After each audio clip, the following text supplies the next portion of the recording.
नौवीं गणित में आज स्टार्ट कर रहे हैं हम चैप्टर नंबर 2 अध्याय 2, जिसका नाम बहुपद है।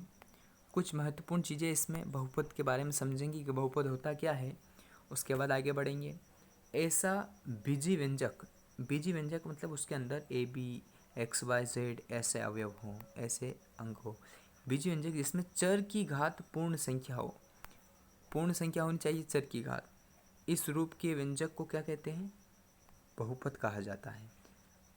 पूर्ण घात का मतलब क्या होना है? जैसे स्क्वायर होना, उसकी पावर, है ना, ये वाले ऐसी चीज़ें रहेंगी, ऐसी घात रहेगी तो होगा आपका बहुपद। 3x² प्लस वाई प्लस 4 5 जो भी हो बराबर 0, ये भी क्या है? एक बहुपद है। अब इसमें अचर भी हैं और चर भी हैं। चर कौन है? x, y चर हैं और संख्या इसकी अचर है। जैसे हम यहाँ लिखेंगे अचर बहुपद किसे? जैसे 2 -5 7, मतलब संख्या आदि क्या है? अचर बहुपद के उदाहरण है। अचर बहुपद अगर 0 हो तो उसे शून्य बहुपद कहते हैं। ठीक है। अब चर की अधिकतम घात ही बहुपद की घात होती है। चर की मान लो घात 3 हो तो बहुपद की घात 3 हो जाएगी। चर की सबसे बड़ी घात 2 हो तो बहुपद की घात 2 हो जाएगी। चर की बड़ी घात 4 हो तो बहुपद की घात 4 हो जाएगी। ऐसे अगर उस बहुपद में एक ही पद हो तो उसको एक पदी कहेंगे। यदि उसके अंदर 2 पद हो केवल तो द्विपदी कहेंगे। 3 पद हो तो त्रिपदी कहेंगे। और यदि किसी बहुपद की घात 1 हो तो उसे रैखिक कहते हैं। यानी कि जैसे लिखा हुआ है मैंने यहाँ पर x + y + 3, तो इस बहुपद में यहाँ घात कुछ नहीं है, मतलब 1 है। इसका मतलब ये जो बहुपद होगा ये कौन सा होगा? रैखिक। यदि किसी बहुपद की घात 2 हो तो उसे द्विघात कहेंगे। और यदि किसी बहुपद की घात 3 हो तो उसे त्रिघाती बहुपद कहते हैं। इन पॉइंट्स को आप नोट कर लें। आगे आपको इनके बारे में जानना बहुत ज़रूरी होगा, क्योंकि इनके बिना आप प्रश्न को हल नहीं कर सकते हैं। बेसिक चीज़ें हैं ये। प्रश्नावली 201 हल करना स्टार्ट करते हैं। पहला प्रश्न है, निम्नलिखित व्यंजकों में कौन कौन एक चर में बहुपद है और कौन कौन नहीं है? कारण के साथ उत्तर बताना है। तो पहला प्रश्न है, आप अपनी बुक में भी देखें 2.1 का पहला कर रहे हैं हम। सवाल है 4x² - 3x + 7। इसको नोट किया और हमें बताना है कि ये एक चर में बहुपद है या नहीं है। मतलब बहुपद है या नहीं है, ये कारण बताना है कि बहुपद कब होगा कब नहीं होगा, ये हमें जानना बहुत ज़रूरी। हाँ, यह एक चर में बहुपद है क्योंकि इसका घातांक क्या है? पूर्ण संख्या है। 2 क्या है? पूर्ण संख्या है। इसका मतलब क्या है? ये एक बहुपद है। अगला आता है y की घात 2 + √2। अगर ये रूट y पे लगा हुआ होता तो ये बहुपद नहीं होता, लेकिन y पे नहीं, संख्या पे है वो। इसका मतलब ये अभी तो बहुपद है। हाँ, यह एक चर में है, एक चर में बहुपद है क्योंकि इसका घातांक पूर्ण संख्या है। अब अगला क्वेश्चन आता है 3√t फिर t√2। अब मैंने क्या कहा था कि रूट के अंदर कोई चर आ जाए, वो बहुपद चर जिस चर में होगा। अगर अंदर t वाला सवाल है तो t रूट में नहीं होना चाहिए, x वाला सवाल है तो रूट में x नहीं होना चाहिए, y वाला सवाल है तो रूट में y नहीं होना चाहिए। अगर होता है तो बहुपद नहीं है, लिख देंगे हम यहाँ पर।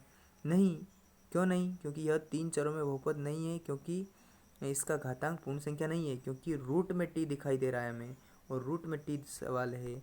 अगर x में होता तो रूट में x नहीं होना चाहिए था। ऐसे संख्या पे रूट होगा तो चलेगा, जैसे यहाँ है, यहाँ रूट t, इसलिए ये बहुपद नहीं है। अगला आता है आपका y + 2/y, लिखा हुआ है y + 2/y। अब ये भी क्या नहीं है? एक चर में बहुपद नहीं है, क्योंकि ये बटे में y है। अब बटे में y है, ऊपर जाएगा ये तो माइनस की पावर हो जाएगी इसकी, इसका मतलब ये अपूर्ण हो जाएगा। ये भी एक बहुपद नहीं है। अगला आता है ऑब्जेक्टिव टाइप क्वेश्चन से हैं ये। आज बहुत सरल क्वेश्चन है, आप देखिए ध्यान से। निम्नलिखित में से प्रत्येक में x² का गुणांक लिखना है। x की घात 2 का गुणांक लिखना है। अब x की घात 2 का गुणांक कैसे आप पहचानेंगे?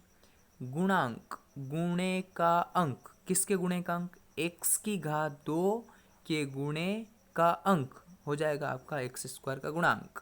तो पहला क्वेश्चन क्या है?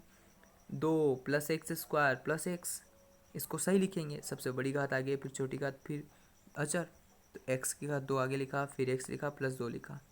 अब हम देखें इसमें उस प्रश्न में पूछा है कि एक्स की घात 2 का गुणांक, तो बताइए एक्स की घात 2 के गुणे का अंक क्या है, उसके आगे जस्ट क्या लिखा हुआ है, तो एक्स की घात 2 के आगे कुछ नहीं है मतलब 1 है, तो इसका आंसर हो जाएगा 1 हो जाएगा।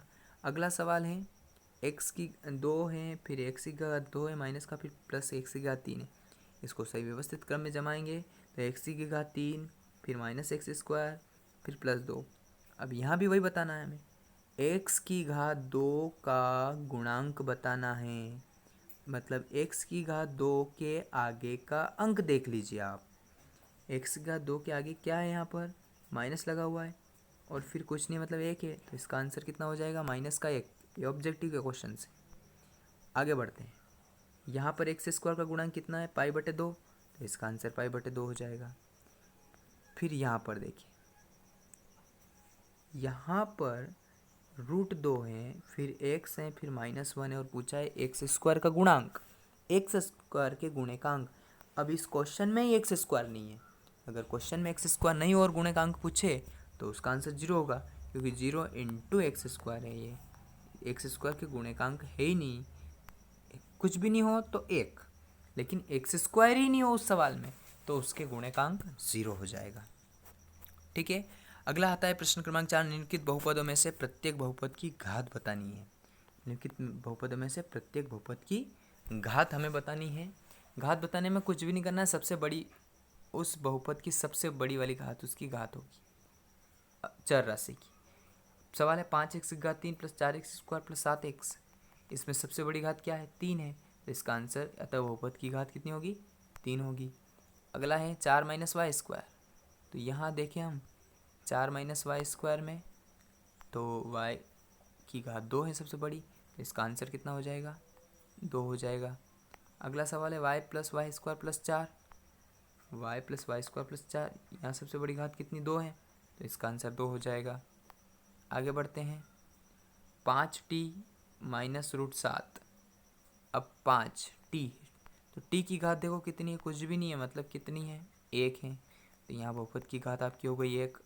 आगे बढ़ते हैं 5वें सवाल में 3 लिखा हुआ है, पूछा है बहुपद की घात बताओ। अब इसमें x भी नहीं है y भी नहीं है z भी नहीं है t भी नहीं है, ABCD कोई अक्षर ही नहीं है, तो इसकी घात कितनी हो जाएगी 0 हो जाएगी। इस प्रकार से आपको क्वेश्चंस कर लेने हैं, उतार लेने हैं, सारे ऑब्जेक्टिव के क्वेश्चंस हैं। इनको उतारने के बाद कल हम आगे इसकी प्रोसेस आगे के सवाल करेंगे। आप अच्छे से नोट कर लें, समझें, समझ में नहीं आए तो ज़रूर पूछें।